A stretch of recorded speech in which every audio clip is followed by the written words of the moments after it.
নমস্কাৰ মোৰ নাম Reki Bafidi welcome back to my Reki Bafidi YouTube channel তো গাইজ যদি আপোনালোকে এডিআৰই গ্ৰেড 4 বাবে এপ্লাই কৰিছে তাৰ এক্সামৰ বাবে অপেক্ষা কৰি আছে এডমিট কাৰ্ড কেতিয়া আহিব ভাবি আছে বহুতে মোক কমেন্টটো কৰি আছে দাদা গ্ৰেড 4 এডমিট কাৰ্ড আহিছে নেকি এনেকৈ কমেন্ট কৰি আছে সো ফাইনালি আপোনালোকৰ কাৰণে ভাল খবৰ আহি গ'ল এডমিট কাৰ্ড ডাউনলোড হোৱা টাইম আহি গ'ল কেতিয়া ডাউনলোড হ'ব সকলো গম পাই যাব এইটো ভিডিওটো ভালদৰে চাব তাৰ আগতে যদি আমাৰ চেনেলত প্ৰথমবাৰ ভিডিও চাইছে তেনহলে ভিডিওটো লাইক কৰি চেনেলটো সাবস্ক্ৰাইব কৰি ৰাখিব ঠিক আছে তো গাইজ যদি আপোনালোকে এডিআৰই বাবে ভালদৰে প্ৰিপাৰেচন কৰিম বুলি ভাবিছে লাগে হেতু 8 পাস কৰা পোষ্টে হক লাগে হেতু মেট্ৰিক পাস কৰা পোষ্টে হক যদি আপোনালোকে ভালদৰে প্ৰিপাৰেচন কৰি এক্সামটো দিম বুলি ভাবিছে আমাৰ যেটো কোৰ্স আমি সেল কৰি আছো আপোনালোকে নিশ্চয় দেখা পাইছে চাগে সেই কোৰ্সটোত আপোনালোকে গুটেখিনি বস্তু ডিটেইলি পাই যাব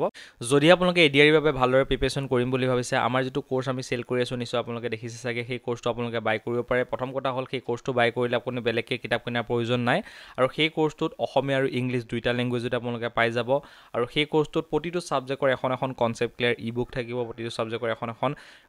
এমসিকিউ বুকো থাকিব মানে কোৱেশ্চন এনসাৰ যে থাকে যে তেনেকুৱা এখন বুকো থাকিব কনসেপ্ট ক্লিয়াৰ এখন বুক থাকিব প্ৰতিটো সাবজেক্টৰ তাৰ লগতে তোমালোকৰ এডিআৰ বাবে স্পেশালি বনোৱা এখন ই-বুক থাকিব তাৰ লগতে 16টা টেষ্ট সিৰিজ থাকিব উইথ এনসাৰো থাকিব তাতে যদি আপোনালোকে এই কোৰ্সটো আপোনালোকে বাই কৰিব বিচাৰে ভিডিওৰ ডেসক্ৰিপচনত মই লিংক দিয়া আছে তাত ক্লিক কৰি ধুনিয়াকে এই কোৰ্সটো বাই কৰিব পাৰিব বা এই যেটো স্ক্ৰিনত নম্বৰ দেখা পাইছে সেই নম্বৰটোত আপোনালোকে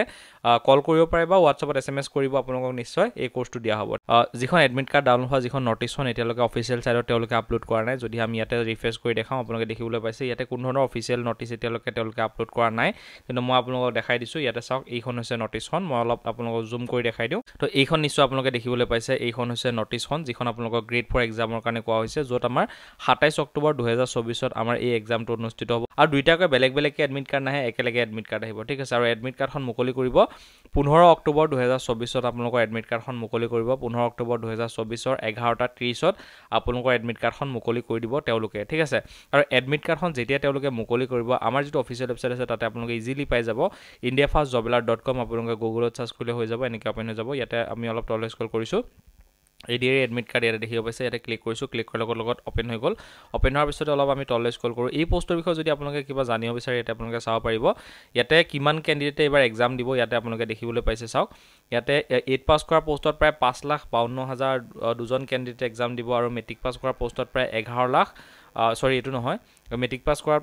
8,27,130টা ক্যান্ডিডেট এক্সাম দিব কিন্তু এটা কথা ভাল কি জানেনে তো ইয়াত যিমানখিনি ক্যান্ডিডেট আপোনালোকে দেখা পাইছে গ্ৰেড 4 এপ্লাই কৰা ইয়াৰে 50% ক্যান্ডিডেট বা তাতকে বেছি ক্যান্ডিডেট হয়তো ডিগ্ৰী পাস কৰা ক্যান্ডিডেট হয় সেই কাৰণে তেওঁলোকক হয়তো অলৰেডি ৰিজেক্ট কৰা হৈছে তেওঁলোকে এই এক্সামটো দিব নোৱাৰিব কাৰণ যেতিয়া তেওঁলোকে এডমিট কাৰ্ড ডাউনলোড কৰিব তেতিয়া হয়তো তেওঁলোকে গম পাই যাব যে আমি এই এক্সামটো দিবলৈ নোৱাৰিম সেই কাৰণে যদি আপোনালোকে এই দুটা পোষ্টৰ বাবে যোগ্য হৈছে তেলে এক্সামটো দিব চাকৰি পোৱা চান্সটো অলপ হলেও বাঢ়ি যাব আপোনালোক 15 অক্টোবৰ 2024 ত আপোনালোকৰ গ্ৰেড 4 এডমিট কাৰ্ড মুকলি হ'ব এক্সামটো হ'ব 27 অক্টোবৰত এক্সামটো হ'ব 27 অক্টোবৰত আৰু যেহেতু দুইটা পোষ্টৰ একেলগে একদিনাখনে এক্সাম হ'ব আৰু বেলেগ বেলেগ এডমিট কাৰ্ড নাহে একেখন এডমিট কাৰ্ডে দুইটা এক্সাম দিব পাৰিব যদিহে এপ্লাই কৰিছে তেতিয়া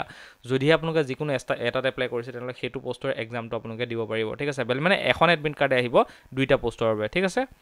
তেওঁলোকে যেতিয়া এডমিট কাৰ্ডখন ৰিলিজ কৰিব তেতিয়া আমাৰ অফিচিয়েল ওয়েবসাইটত আপোনালোকে পাই যাব ইয়াতে যেটো 15 অক্টোবৰ বুলি আছে ইয়াতে আপোনালোকে এডমিট কাৰ্ড ডাউনলোড কৰা লিংকটো পাই যাব আৰু ইয়াৰ পৰা ধুনিয়াকৈ আপোনালোকে এডমিট কাৰ্ডখন ডাউনলোড কৰিব পাৰিব যদিহে আপোনালোকে এডিআৰই বা অসম পুলিচ বা আন পোষ্টত যদিহে তোমালোকে এপ্লাই কৰিছা তাৰ বাবে আমাৰ টিমে কিছুমান নোট প্ৰিপেয়াৰ কৰিছে যত প্ৰতিটো সাবজেক্টৰ বিষয়ে ডিটেইলি এখন ই-বুক আছে যত অসমীয়া আৰু ইংলিশ মাধ্যমত ধুনিয়াকৈ কনসেপ্ট ক্লিয়াৰ কৰি বুজোৱা আছে তাৰ পিছতে এমসিকিউ বেস নোটো আছে তাৰ লগতে যেটো আমাৰ এডিআৰই এক্সাম হ'বলৈ গৈছে তাৰ বাবে স্পেশালি এখন ই-বুক বনোৱা হৈছে সেইখনো তাৰ লগতে থাকিব তাৰ লগতে টেষ্ট সিৰিজও এড কৰা হৈছে মানে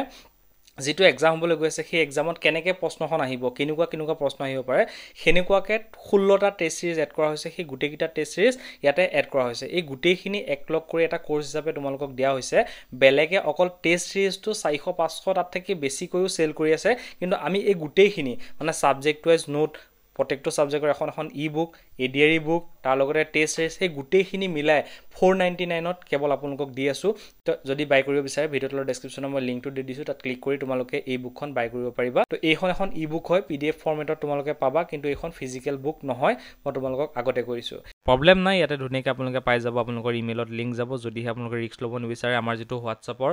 নাম্বাৰ আছে সেই নাম্বাৰত আপোনালোকে SMS টা কৰি দিব আপোনালোকক দি দিয়া হ'ব ঠিক আছে যদি গাইস আমাৰ ভিডিওটো আপোনালোকৰ ভাল লাগিলে ভিডিওটো লাইক কৰি চেনেলটো সাবস্ক্ৰাইব কৰিব ভিডিও চাবলৈ ধন্যবাদ জয় হিন্দ